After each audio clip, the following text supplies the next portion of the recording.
నమస్తే, welcome to reality check. ప్రస్తుతం మనతో పాటు ఉన్నారు కాంగ్రెస్ సీనియర్ నేత తులసిరెడ్డి గారు. సార్ నమస్తే అండి. నమస్తే అమ్మా. తులసిరెడ్డి గారు, ఓవరాల్గా మహానాడు ముగిసింది. ఏం చెప్తారు మీరు? ఈ 3 రోజులు నిర్వహించిన మహానాడు కోసం మీ ఒపీనియన్ ఏంటి? అది మహానాడు అనే దానికంటే మహాగోడు, మహాబోరు, మహానస అని అంటే బాగుండేది. లేదా సుత్తినాడు, లేదా డబ్బా నాడు, సొంత డబ్బా కొట్టుకుంటాంలా, లేదంటే చెక్క భజన్ నాడు అని పెట్టింటే కన్నా అది అప్రోప్రియేటివ్ పదాలుగా ఉండేది.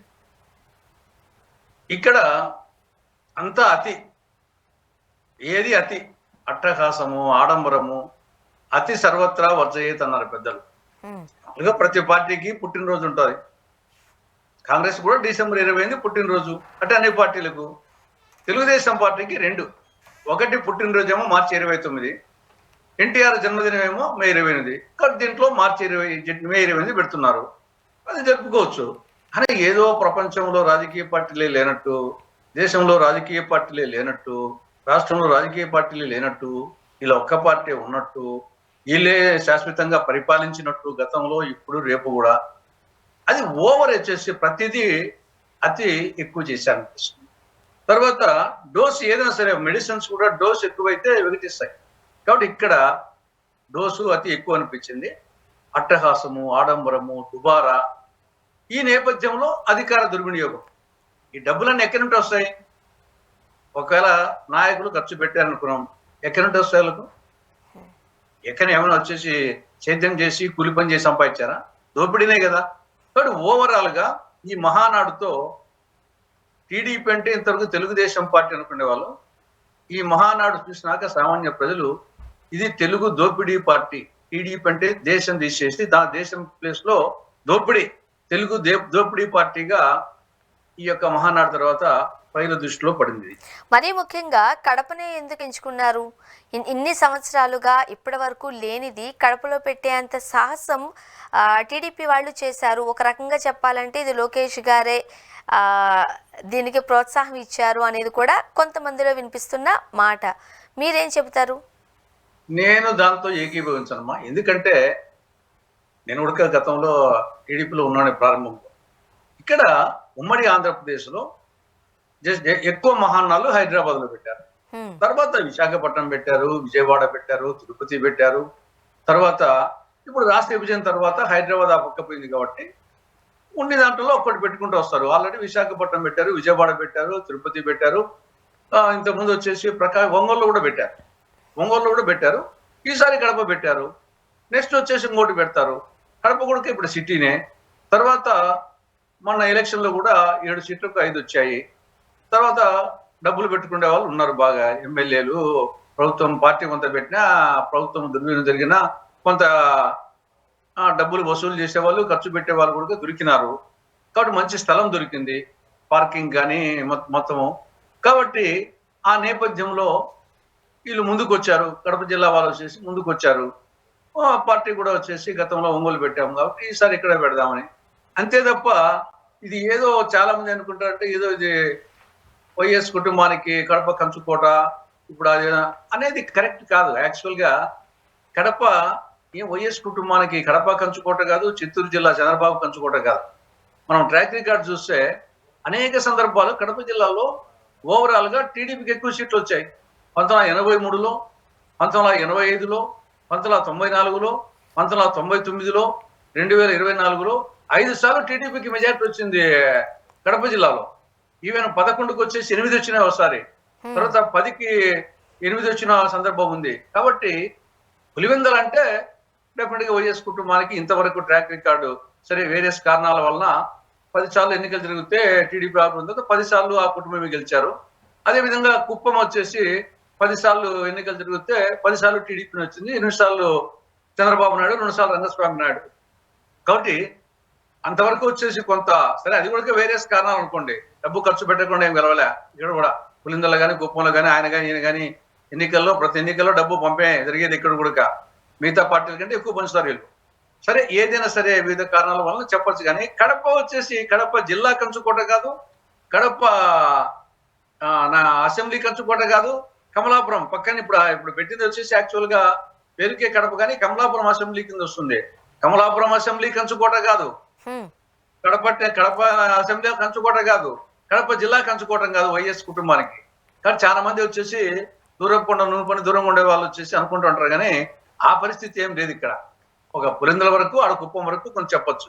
కాబట్టి ఇదేమి రొటీన్ వ్యవహారం. నా అభిప్రాయం వచ్చేసి ఒకవేళ తెలుగుదేశం వాళ్ళు ఏమనుకున్నారేమో కానీ నా దృష్టిలో అయితే ఇది రొటీన్ వ్యవహారం తప్ప దీంట్లో పెద్దగా చెప్పుకోదగ్గది ఏం లేదని నా అభిప్రాయం. అంటే వెళ్ళడానికి ముందే ఆ జిల్లా పేరు మార్చి వెళ్ళడాన్ని కూడా అది ఒక స్ట్రాటజీలో భాగమే అని కూడా కొంతమంది అభిప్రాయం. కానే కాదు. అది చాలా మందికి తెలియదు. యాక్చువల్ గా ఏమైందంటే కడప అనే పేరు వచ్చేసి ఈవెన్ మొత్తం రాయలసీమలో కర్నూలు, చిత్తూరు, అనంతపురం లేనప్పుడే అప్పుడు బళ్ళారి జిల్లా, కడప జిల్లా ఉన్నాయి. కడపకు వచ్చేసి సిద్ధవటం అనేది హెడ్ క్వార్టర్స్ గా 4 ఏళ్ళు ఉన్నది, మళ్ళీ కడపకు మార్చారు. కాబట్టి కడప అనే పేరు కలియుగ దైవం వెంకటేశ్వర స్వామి నిలయమైనటువంటి తిరుమలకు తొలి గడప కడప. ఆ నేపథ్యంలో వచ్చేసి 200 సంవత్సరాల సుదీర్ఘ చరిత్ర ఉన్నటువంటి పేరు అది. 200 సంవత్సరాలుగా ఆ పేరుతో ఉంది. దానికి వెంకటేశ్వర స్వామికి అటాచ్మెంట్. అందువల్ల కడప గతంలో వచ్చేసి GUDDA PAH అని పెట్టేవాళ్ళు. కడప ఇంగ్లీష్ లో తెలియక KADAP అని మా మధ్యలో మార్చారు. రాజశేఖర రెడ్డి చనిపోయినప్పుడు 2009 ఆయన చనిపోయిన మరుసటి రోజు రోషే గారి అధ్యక్షతన కేబినెట్ సమావేశం అయినప్పుడు ఆయన స్మారకార్థము ఏమైనా చేస్తే బాగుంటున్నప్పుడు అప్పుడు అరుణ్ కుమార్ గారు ఇన్ఛార్జ్ మినిస్టర్, ఆయన పేరు పెడితే బాగుంటుంది కడప జిల్లాకంటే మినిట్స్ లో వైఎస్ఆర్ జిల్లా అని పెట్టారు. యాక్చువల్ గా వచ్చేసి వైఎస్ఆర్ కడప జిల్లాని అప్పుడే పెట్టిండాల్సింది. అది అప్పుడేం చర్చకు రాకుండా వైఎస్ఆర్ జిల్లా పెట్టారు. అది జిల్లా కలెక్టర్ పంపించారు. అప్పుడు నేను డిఎల్ రవీంద్రారెడ్డి గారు అప్పుడు రోషే గారు చెప్పాము, అన్న కడప పేరు పోతుంది, వైఎస్ఆర్ కడప జిల్లా పెట్టండి నా బాగుంటుంది చెప్పేసి మేము రిటర్న్ గా కూడా ఇచ్చాము. వచ్చేసి అప్పుడే వచ్చేసి ఇప్పుడు ఈ మూమెంట్ లో ఎందుకు తులసిరెడ్డి అది పెద్ద గొడవ చేస్తారు, ఆ మినిస్టర్ అయిపోయింది చెప్పేసి ఆ వైఎస్ఆర్ జిల్లాగా అని పెట్టారు. దాని తర్వాత వచ్చేసి అనేక మంది వైఎస్ఆర్ ఇంపార్టెంట్ జిల్లాకు, కడప ఇంపార్టెంట్, తిరుమలకి వెంకటేశ్వర స్వామికి సంబంధించి కడప పేరు ఉండాలా, రాజశేఖర జిల్లా వాడగట్టు వైఎస్ఆర్ ఉండాలని చెప్పేసి వైఎస్ఆర్ కడప జిల్లా కావాలని కడప జిల్లా ప్రజలు మేమందరం కూడా అడిగాం. దాన్ని వచ్చేసి గత ప్రభుత్వం పట్టించుకోవాలా, ఈ ప్రభుత్వం పట్టించుకునేది. ఈ ప్రభుత్వం కూడా మేము పెద్ద సిపిఐ వాళ్ళు, సిపిఎం వాళ్ళు ఆల్ పార్టీ మీటింగ్ పెట్టి దానికి ప్రధాన కారకుడు నేనే అనమాట. వైఎస్ఆర్ కడప జిల్లా పెట్టాలా, కడప పేరు ఉండాలని చెప్పేసి. కాబట్టి ఈడ వైఎస్ఆర్ పేరు తీసేలా, వైఎస్ఆర్ పేరు ఉంది, కడప పేరు ఉంది, రెండు ఉన్నాయి. వైఎస్ఆర్ కడప జిల్లా. కాబట్టి వెంకటేశ్వర స్వామి కడప ఇది యాక్చువల్ గా వచ్చేసి 2 నెలల కిందటే జరిగింది. దాన్ని కలెక్టర్ పంపించిన తర్వాత కలెక్టర్ దానికి కొంత టైం ఉంటుంది, ఈ లోపల పంపించారు. అది మొన్న వచ్చేసి గెజెట్ నోటిఫికేషన్ అయింది. యాక్చువల్ గా 2 నెలల కిందటే అయిపోయింది. ఇది ఇప్పుడు కొత్తగా ఈ రోజు అయింది కాదు, 2 నెలల కిందటే దాన్ని డిసైడ్ చేసి కలెక్టర్ పంపించారు. ఎవరైనా అబ్జెక్షన్స్ ఉంటే పెట్టుకోమని. ఎవరు అబ్జెక్షన్స్ పెట్టుకోవాలా, అది మొన్న వచ్చేసి నోటిఫికేషన్ ఇచ్చారు. అంతే తప్ప దీంట్లో ఇప్పటికే ఉంది, వైఎస్ఆర్ పేరు ఉంది, కడప పేరు ఉంది. వైఎస్ఆర్ కడప జిల్లా, అది ఓన్లీ కడప జిల్లా కాదు, వైఎస్ఆర్ కడప జిల్లా. కాబట్టి దాంట్లో పెద్ద ఏం లేదు. సరే, ఇప్పుడు మనం ఒకసారి మహానాడులో అసలు ఏం జరిగిందో చూద్దాం. మొట్టమొదటిగా ఈ 6 గ్యారెంటీలు ఎక్కడికి వెళ్ళిపోయో తెలియదు, కానీ 6 శాసనాలు అయితే ప్రస్తుతానికి తెర మీదకి వచ్చాయి. అసలు 6 గ్యారెంటీలు ఏంటి, శాసనాలు ఏంటి, డిఫరెన్స్ ఏంటి, దానికే దిక్కులేదు. దీని పరిస్థితి ఏంటి, ఏమంటారు? కరెక్ట్ గా మీరు కరెక్ట్ గా చెప్పారమ్మా. సూపర్ 6 సూపర్ ఫ్లాప్, ఆడ సూపర్ 6 అని తర్వాత వచ్చింది. ఇక్కడ 6 శాసనాలంట. ఇప్పుడు పేరు వచ్చేసి పిల్లిని మార్చాలమంటారు, కుక్కను సునకమంటారు, నక్కను జంబూకమంటారు. అట్లా పేర్లు మార్చినట్లు అమ్మను మమ్మీ, నాన్నను డాడీ అన్నట్టు శనిక్కాయ విత్తనాలను ఇండియా బాదం అంటారు బాంబేలో. ఆ విధంగా వచ్చేసి ఇక్కడ సూపర్ 6 ఆల్రెడీ చెప్పారు, అది ఫ్లాప్ అయిపోయింది. ఇప్పుడు ఈయన లోకేష్ కి ఏదో ఆయన పెద్ద గండికోట రహస్యాన్ని కనుక్కున్నట్టు ఆయన వచ్చేసి 6 శాసనాలంట. దీంట్లో అన్ని సూపర్ 6 ఒక కార్యకర్త తప్పనిచ్చేసి మిగతా అన్ని సూపర్ 6. దాంట్లో ఒక్కొక్కటే తీసుకుంటే ఒకటేమి కార్యకర్తే అధినేత, చూస్తే చాలా బ్రహ్మాండంగా అనిపిస్తుంది. కానీ ఒకవైపు మహానాడులో ఆ తీర్మానం ప్రవేశపెడుతున్నారు. అదే సమయంలో కడప నగరంలో ఎన్టీఆర్ సర్కిల్లో ఎన్టీఆర్ విగ్రహం దగ్గర తెలుగుదేశం పార్టీ దళిత మహిళా కార్యకర్త చిప్పగిరి మీనాక్షి సెల్ టవర్ ఎక్కింది. దేనికి ఎక్కింది? టీడీపీలో కార్యకర్తలను పట్టించుకోవడం లేదు, విస్మరిస్తున్నారు అనే దానికి నిరసనగా ఎవరు? ఒక మహిళ, పేరు వచ్చేసి చెప్పగిరి మీనాక్షి. ఒక దళిత మహిళ, నేను టీడీపీకి 20 సంవత్సరాల నుండి నేను ఉన్నాను, నన్ను వచ్చేసి ఎవరు పట్టించుకోవడం లేదు, నన్నే కాదు కార్యకర్త పట్టించుకుని చెప్పేసి ఇక్కడ మహానాడు తీర్మానం వచ్చేసి కార్యకర్తే అధినేత అని ఇక్కడ తీర్మానం పాస్ చేస్తే ఆవిడ సెల్ టవర్ ఎక్కి నిరసన తెలిపింది. ఇది మొదటి శాస్త్రం యొక్క పరిస్థితి. ఇక రెండవ శాస్త్రం వచ్చేసి యువగలం అంట. అక్కడేమో సూపర్ 6 లో నిరుద్యోగ భృతి, ప్రతి నిరుద్యోగ యువతకు నెలకు 3,000 రూపాయలు ఆర్థిక సహాయం. 2024-25 ఇవ్వలేదు, 25-26లో బడ్జెట్ లో ప్రవేశపెట్టలేదు. ఇప్పుడు మహానాడులో దాని గురించి ప్రస్తావన లేదు. నిరుద్యోగ వృత్తి ప్రస్తావన లేనటువంటి యువగలం. ఇది రెండవ శాస్త్రం యొక్క పరిస్థితి. మూడవది సామాజిక న్యాయం. సూపర్ 6 లో సామాజిక న్యాయం గురించి ఒకటి ఉంది. ఎస్సీ, ఎస్టీ, బీసీ, ముస్లిం మైనారిటీలకు 50 సంవత్సరాలకే పెన్షన్. 24-25 ఇవ్వలేదు, 25-26లో బడ్జెట్లో కూడా పెట్టలేదు.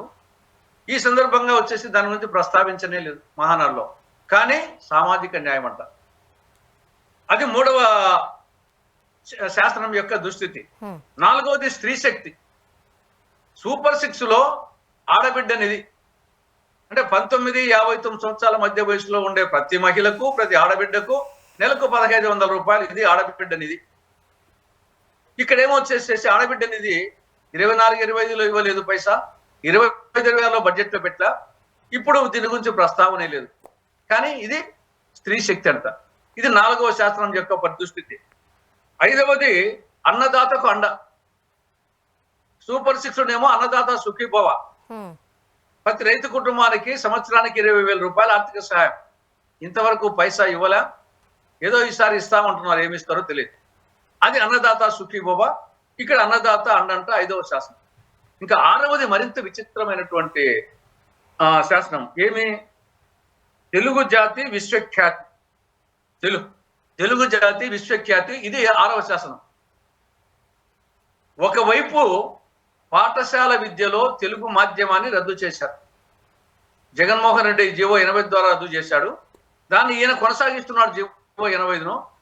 తెలుగుదేశం పాలనలో ప్రాథమిక పాఠశాల విద్యలో, ప్రాథమిక సెకండరీ విద్యలో తెలుగు మాధ్యమం లేదు.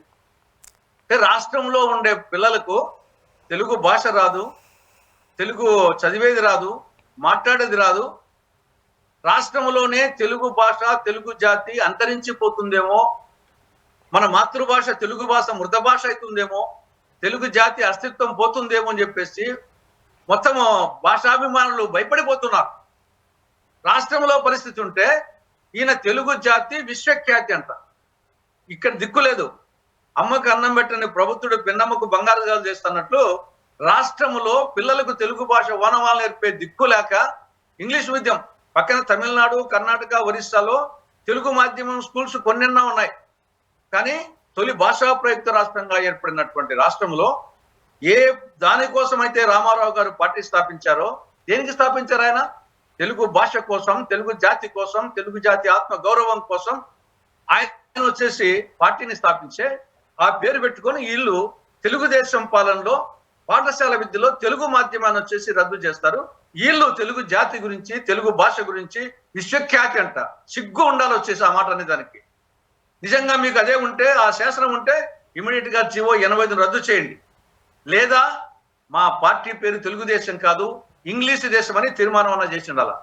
అదేనా చేసినది, ఇది చేసి ఉండాలా. ఆ గట్టునుంటావా, నాగన్న ఈ గట్టునుంటావని జీవో 85 రద్దు చేసి తెలుగు మాధ్యమాన్ని ప్రవేశపెట్టాలా. లేకుంటే మీ పార్టీ పేరు తెలుగుదేశం కాదు, ఇంగ్లీష్ దేశంను మార్చుకోవాలా. అది కాకుండా తెలుగు జాతి విశ్వఖ్యాతి అంట, సిగ్గు లేకపోతే. ఓకే సార్, ఇప్పుడు అది 6 శాసనాల పరిస్థితి. ఇప్పుడు ఈ 6 గ్యారంటీలు నాకు తెలిసి సంవత్సరం మాత్రమే కంప్లీట్ అయ్యింది కాబట్టి ఇంకొక 4 ఏళ్ళు ఉంది.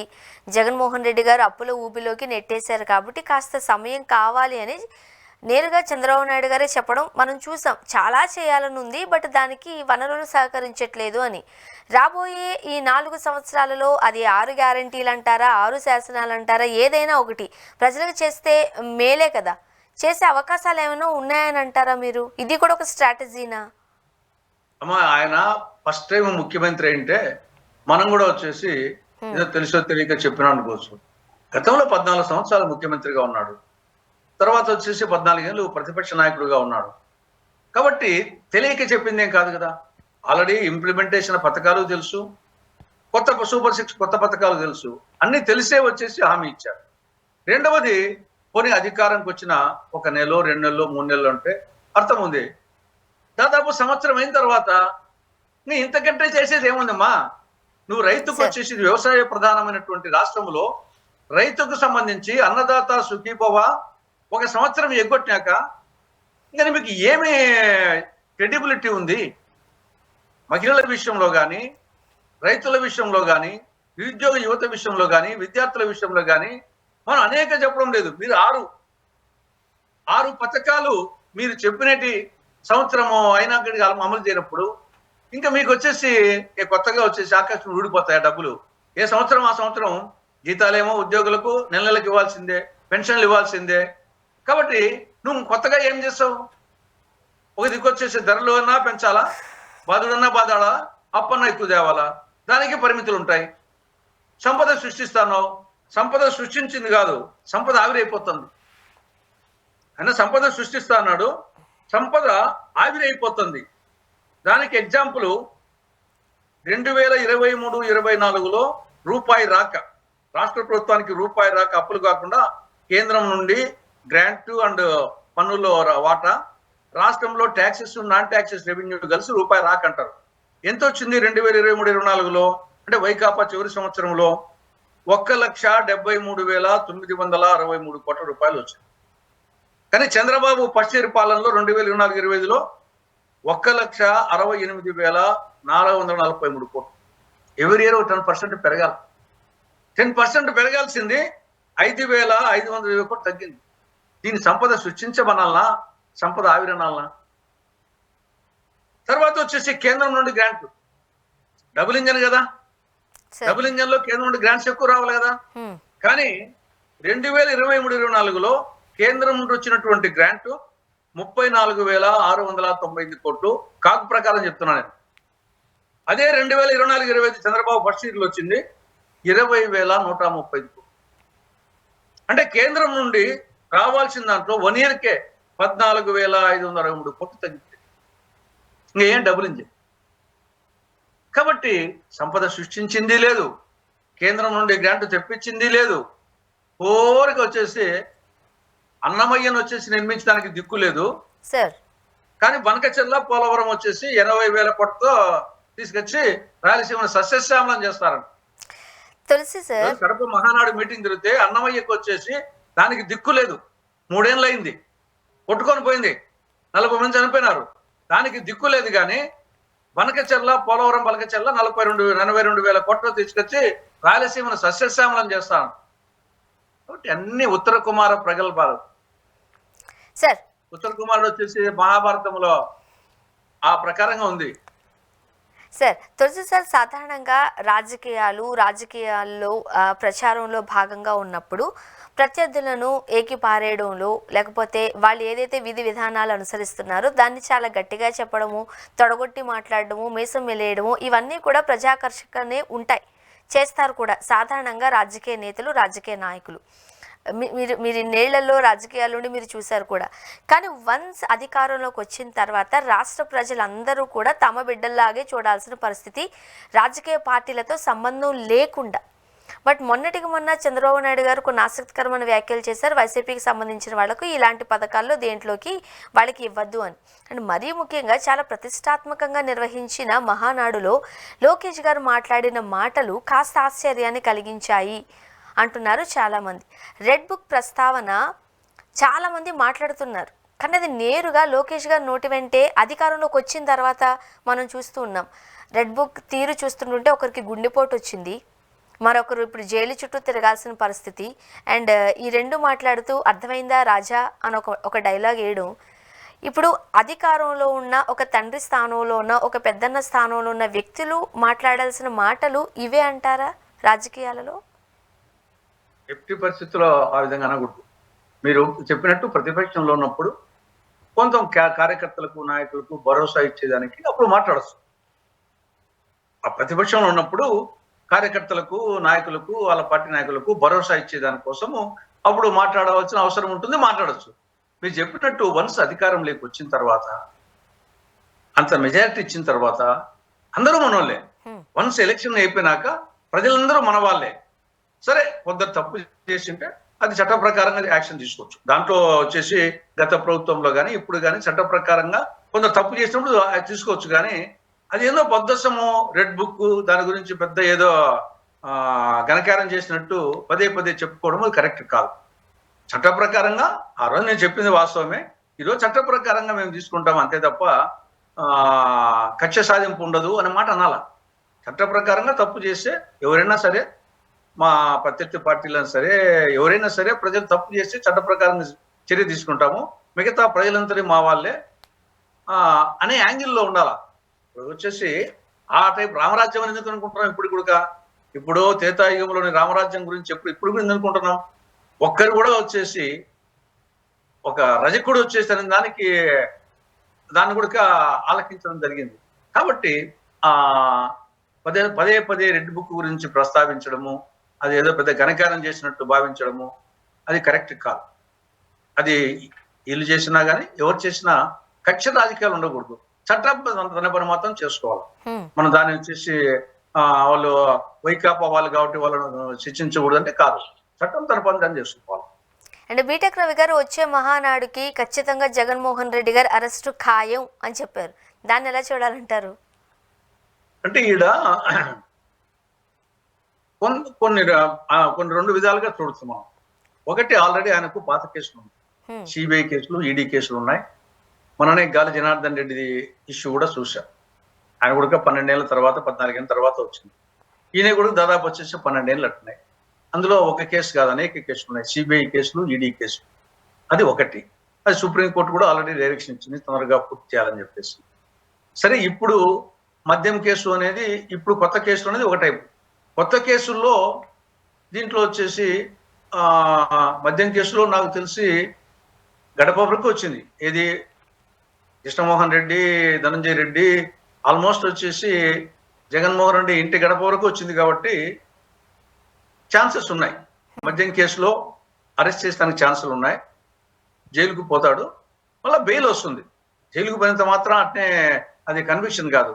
బెయిల్ వచ్చేసి నెలకు రావచ్చు, 2 నెలలకు రావచ్చు, 6 నెలలకు రావచ్చు. గతంలో 16 నెలలకు వచ్చినట్టు బెయిల్ వస్తుంది. ఇది ఒక యాంగిల్. నాకు తెలిసి ఛాన్సెస్ ఎక్కువగా ఉన్నాయి, అరెస్ట్ అయ్యే ఛాన్సెస్ ఎక్కువ ఉన్నాయి, జైలుకు పోయే ఛాన్సెస్ ఉన్నాయి. పోయినాకు వచ్చేసి కొన్నాళ్ళకు బెయిల్ వస్తుంది. ఇది ఒక యాంగిల్. మద్యం కేసులకు, కొత్త కేసుల నుంచి. పాత కేసులకు సంబంధించి ఇప్పటికే అబ్నార్మల్ డిలే అయింది కాబట్టి ఆ విచారణలు మొదలైతే గన దాంట్లో గాలి జనార్దన్ రెడ్డికి పడినట్టుగా కొన్ని కేసులు ఏమైనా తగులుకోవచ్చునేమో. అప్పుడు కన్విక్షన్ వచ్చినప్పుడు ఇంకా దానికి వచ్చేసి డెఫినెట్ గా శాసనసభ్యత్వం రద్దవుతుంది. తర్వాత వచ్చేసి ఏమైనా పోటీ చేస్తానికి కూడా 2 ఏళ్ళు దాటితే అనర్హులుగా వచ్చే అవకాశం ఉంటుంది. కాబట్టి మనము బీటెక్ రవి చెప్పిన దాన్ని కాదనిలేము, 100% దాన్ని చెప్పలేం. కానీ దేర్ ఆర్ ఛాన్సెస్. పాత కేసులకైనా కొత్త కేసులకైనా దేర్ ఆర్ ఛాన్సెస్. కన్విక్షన్ అయితేనే జైలుకు పోతానే కాదు, బెయిల్ మీద జైలుకు పోతానే ఏం కాదు. అలా ముఖ్యమంత్రి కూడా అయ్యారు కదా. కన్విక్షన్ అయితే మాత్రము మోర్ దాన్ 2 years అయిపోతే అవకాశాలు ఉన్నాయి. కాబట్టి మరి పాత కేసులా కొత్త కేసులా చూడాలి. ఛాన్సెస్ అంటారు మీరు? ఛాన్సెస్. ఓకే. అవును, జేసీ ప్రభాకర్ గారు కూడా అన్నారు, అప్పట్లో జగన్మోహన్ రెడ్డి గారు ప్రభుత్వం ఉన్నప్పుడు ప్రతి అంటే జేబుల్లోనూ డబ్బులు ఆడేవి, కాస్త పెద్దవాళ్ళకు కూడా పెన్షన్ ఇవ్వడము, అండ్ నేరుగా ఇంటికి పట్టుకొచ్చి ఇవ్వడం, సో ఇదంతా కాస్త డబ్బులన్నీ చేతులు ఆడేవి. ఇప్పుడు ఎవరి దగ్గర అసలు పక్కన చూసినా సరే అందరూ ఒకరి ముఖాలు ఒకరు చూసుకోవాల్సిన పరిస్థితి. కాబట్టి మరొచ్చే ఎలక్షన్స్లో ఖచ్చితంగా కూటమి ప్రభుత్వం ఓడిపోతుందని ముందుగానే జోస్యం చెప్తున్నారు. జోస్యం ఫలిస్తుంది అంటారా? నా అభిప్రాయం వచ్చేసి దొందే రెండు పోతాయి. ఇప్పుడు సంక్షేమము చూడాలా, అభివృద్ధి చూడాలా, మౌలిక సదుపాయాలు చూడాలా, సుపరిపాలన ఉండాలా.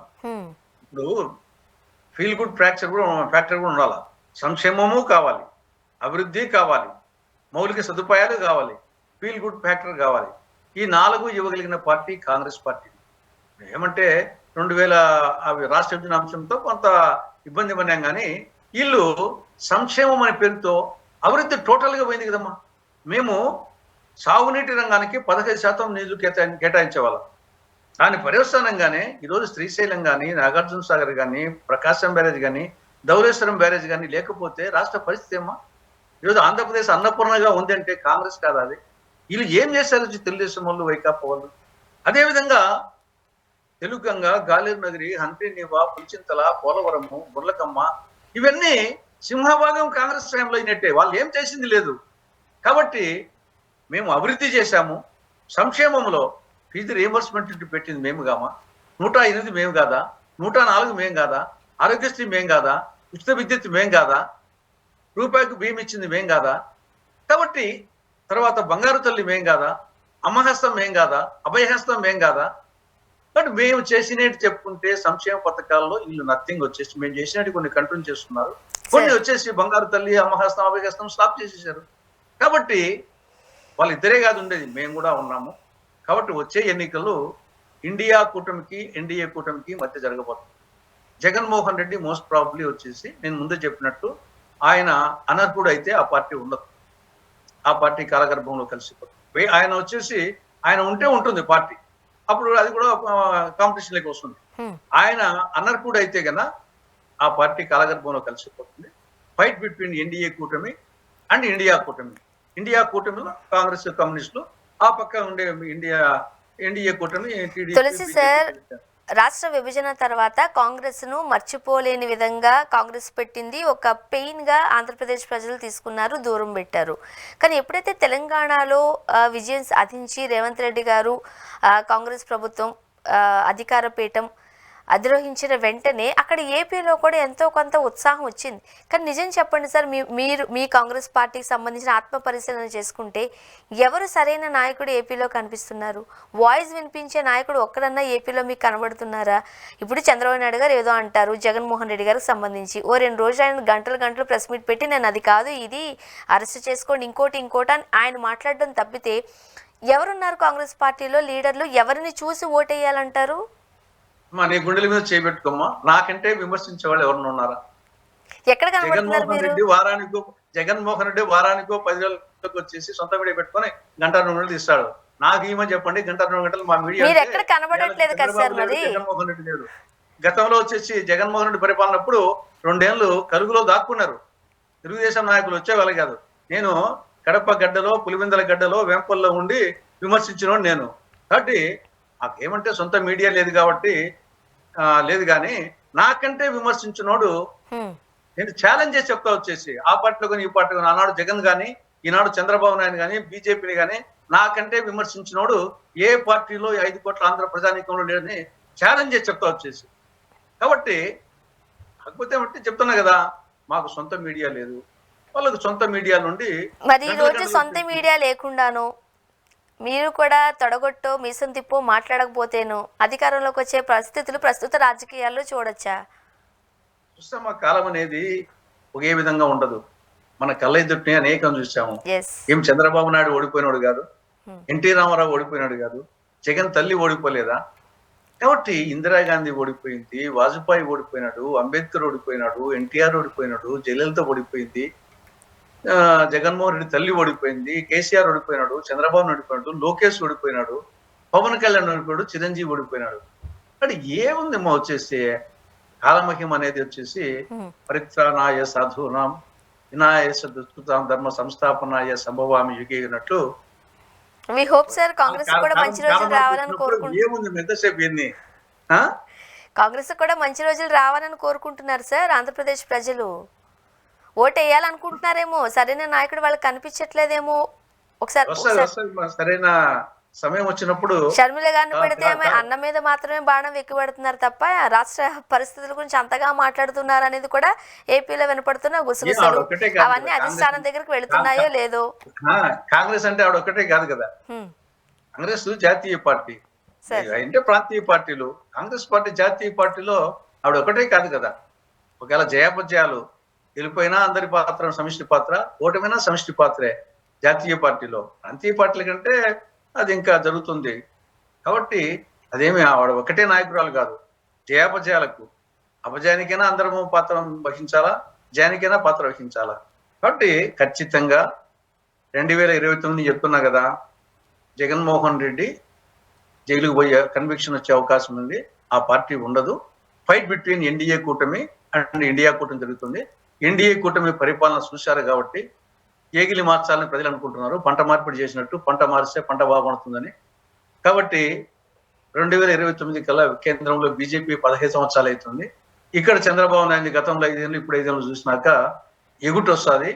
ప్రభుత్వం మీద వ్యతిరేకత. ఆ వ్యతిరేకతను జగన్మోహన్ రెడ్డి బయట ఉంటే ఆ వ్యతిరేకత మరి ఆయన క్యాచ్ చేస్తాడా, మేము క్యాచ్ చేస్తామా చెప్పలేము.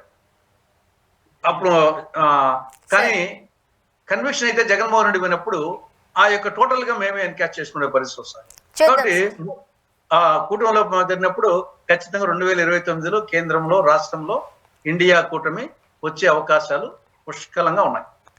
చూద్దాం sir. Thank you so much, మీ అభిప్రాయాలు పంచుకున్నారు. థ్యాంక్ యూ వెరీ మచ్ అండి. నమస్తే అమ్మా. ఇది వాళ్ళ రియాలిటీ చెక్. Stay tuned.